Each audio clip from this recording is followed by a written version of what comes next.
every year there is one TV that all of you guys want the verdict on. Of course, I'm talking about the LG C Series OLED TV.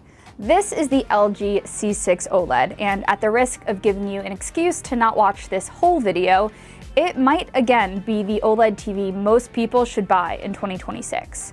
But, and this is very important, size matters more than ever. I'll tell you why in just a moment. Let's get into my LG C6 review.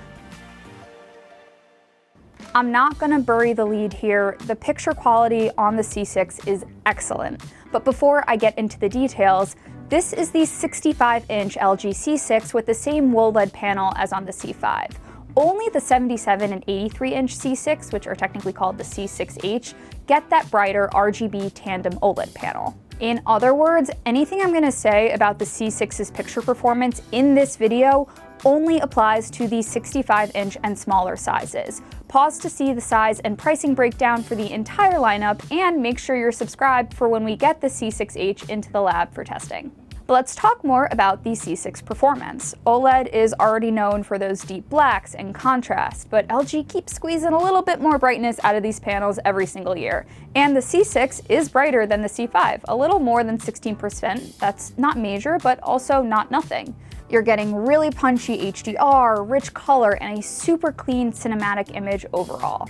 I've been watching everything from big cinematic stuff to random YouTube clips, and nothing looks bad. Like, ever. And that's kind of the point with this TV's picture. LG has basically just been refining a formula that's worked for it really, really well. If you want the full breakdown of test numbers and side-by-sides, I'll throw some of them on the screen, or you can go more in depth by hitting up the full review in the description. So how is this different from last year's C5? The honest answer? It's not really that different. Yes, the C6 is technically brighter, slightly smoother, a few upgrades under the hood, but in real life, most people probably are not going to notice a massive difference. If you're shopping right now and want to know whether picking up a discounted C5 is the smarter move, you're basically choosing between the latest and greatest with the C6 here or the almost as good but way cheaper C5. I personally know what I'd do, and it's linked below. Moving on to the finer details, I don't always go that deep into gaming in my TV reviews, but the C-Series is a very popular choice for gamers, and for a good reason. This thing is stacked. 4 HDMI 2.1 ports, super low input lag, up to 165 Hz on PC, VRR, game optimizer, all of it. I played some Spider-Man. I would be very happy to sit in front of this thing for hours gaming. It felt great overall. The other good stuff. Design-wise, LG didn't mess with a good thing. It's thin, minimal, clean, fits basically any setup. Then we have the Magic Remote, not my favorite TV remote that's out there, but it's easy enough to use and new for the 2026 LG OLEDs. You get a custom button or a favorite that lets you map it to any app or program you prefer.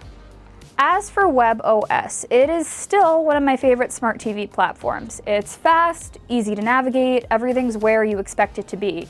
There is a lot more AI stuff baked in this year, recommendations, voice features, all that stuff. Some of it's useful, some of it's whatever, but let's be real, you are probably not buying this TV for AI. You're also probably not buying this TV for sound. I say this anytime I review an OLED TV, but you're going to want a soundbar, and there are some benefits to staying within LG's system. In fact, LG launched the SoundSuite soundbar system this year, and it is pricey, but Dolby Atmos Flex Connect and its calibration features are really impressive from the demos I've seen, so I do think it's worth checking out, especially if you're planning to do a one-time home theater or entertainment den upgrade that you're investing in for years to come. So buy or skip. Here's the deal, you guys. If you want one of the best OLED TVs of 2026, easy recommendation. Buy the LG C6, preferably with our link in the description, but hey, whatever works for you, I'll be happy for you. It looks incredible, it games incredibly well, and it nails all of the fundamentals of a great OLED TV. But if you are even a little bit price conscious, skip it and instead get the C5 on sale. This year, maybe more than ever, the upgrade isn't really dramatic enough to justify paying that full price. Unless, of course, you are looking at those new C6H models, which may be a very different story in the scope of improvements to picture quality. But again, you'll just have to stay tuned for that. Anyways, thank you so much for watching this episode of Buy or Skip from Tom's Guide. I will catch you next time.